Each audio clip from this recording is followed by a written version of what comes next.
Belanja online sudah menjadi hal yang biasa sekarang. Ada yang suka beli di Facebook, di Instagram, di Shopee, Tokopedia, Zalora, dan lain-lain. Tapi banyak yang mengira kalau tempat-tempat itu semuanya namanya online shop. Salah. Toko-toko di Instagram dan Facebook itu baru namanya online shop. Tokopedia dan Shopee itu namanya marketplace. Lalu Zalora itu namanya e-commerce. Jadi beda-beda namanya. Nggak ngerti perbedaannya? Ayo kita bahas. Jadi stay tune.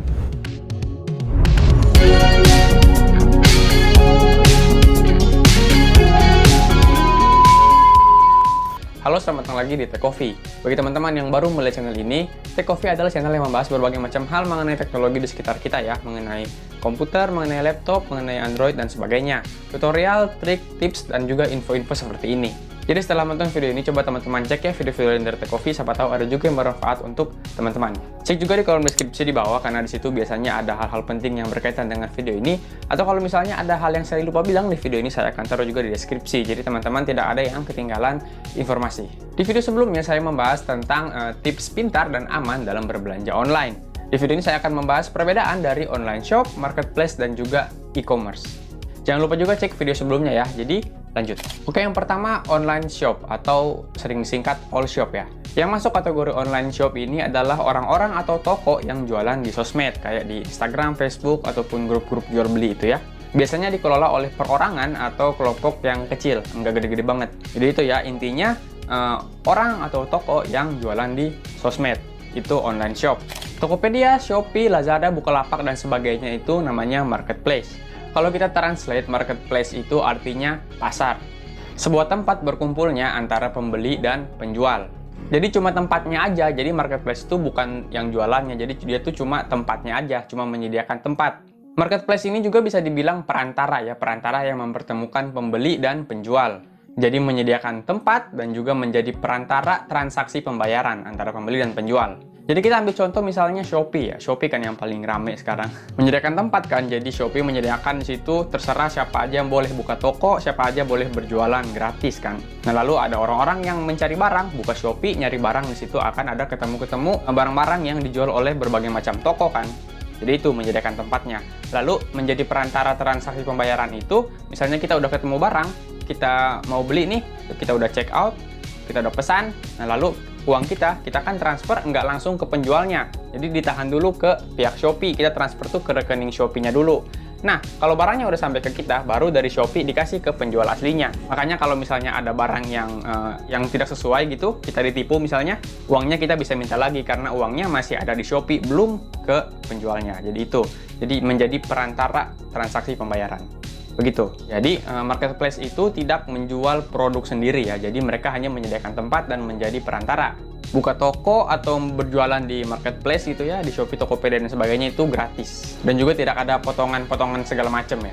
Makanya sekarang kan banyak yang jualan di marketplace begitu. Nah, lalu yang ketiga, e-commerce. E-commerce ini adalah orang atau toko yang jualan di website atau situs milik sendiri. Jadi misalnya punya saya nih, teman-teman kalau mau beli barang-barang saya harus ke misalnya famihidayat.com gitu. Bukan di Facebook atau IG, itu namanya online shop. Nah, kalau ini kan e-commerce namanya. Semua produk yang ada di website e-commerce ini jadi produk-produk yang dimiliki oleh pemilik situs tersebut. Enggak kayak marketplace ya, kayak Tokopedia atau Shopee gitu. Di dalam kan ada berbagai macam toko tuh, ada berbagai macam orang yang jualan. Nah, kalau di website e-commerce ini barang-barangnya itu cuma dijual oleh pemilik website tersebut. Nggak ada orang lain yang jualan di situ gitu. Nah, lalu e-commerce ini biasanya online, dia tuh awalnya online shop yang abis itu udah besar gitu. Jadi udah ada tim besar. Karena kalau mau membuat website dan mengurus website itu emang agak sulit untuk dilakukan sendiri atau oleh tim kecil. Karena website juga kan ada biaya per bulannya, ada untuk mengurus dan juga biaya sewanya gitu, membuat situs itu. Jadi bisa dibilang all shop yang udah gede itu, yang awalnya di sosmed doang, biasanya akan menjadi e-commerce. Mereka membuat situs atau website sendiri begitu. Brand-brand yang gede juga biasanya punya e-commerce, kayak misalnya Xiaomi kan, itu mereka jualan di website sendiri. Asus juga gitu-gitu, itu namanya e-commerce. Tapi banyak juga yang jualan di all shop juga, di marketplace juga, di e-commerce juga gitu. Jadi nggak harus terpisah gitu loh, bisa juga berbarengan. Ya, oke, itu dia perbedaan dari ketiganya ya. Semoga teman-teman sudah bisa tahu membedakan ya dari ketiga itu. Jangan semuanya dibilang all shop ya. Nah, ini ada bonus info nih untuk teman-teman. Kan tadi saya bilang kalau orang itu kalau mau buka toko dan juga berjualan di marketplace itu kan gratis. Nah, jadi marketplace itu kayak Tokopedia, Shopee, Bukalapak dan sebagainya. Kalau orang jualan di dalam itu gratis dan nggak ada potongan-potongan segala macam, dapat pemasukan dari mana? Sebelum saya kasih tahu jawabannya, like dulu dong dan subscribe dan nyalakan loncengnya. Karena tiap minggunya akan ada berbagai macam info-info baru dan juga tutorial-tutorial baru dari channel ini. Kalau ada kritik, pertanyaan, ataupun saran, komen aja di bawah. Saya pasti akan baca.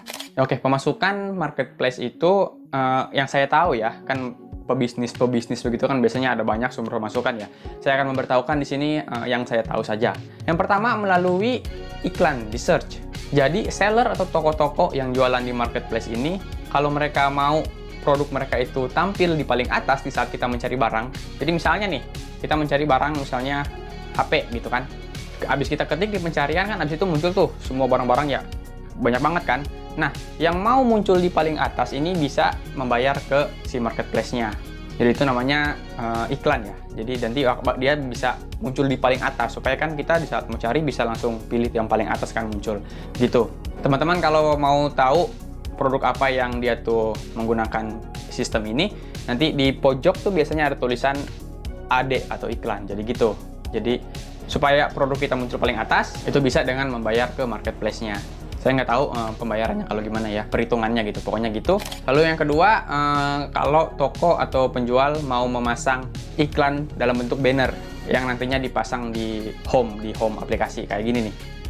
Yang kayak gitu-gitu itu tuh nanti bayar ke marketplace-nya supaya iklan kita bisa ditampilkan atau iklan sebuah toko bisa ditampilkan di home gitu.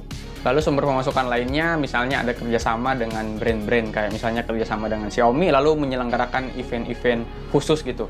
Itu biasanya ada juga pemasukan dari situ kalau dengan brand-brand. Kalau di Tokopedia juga kan ada namanya Gold Merchant itu mereka juga bayar per bulan.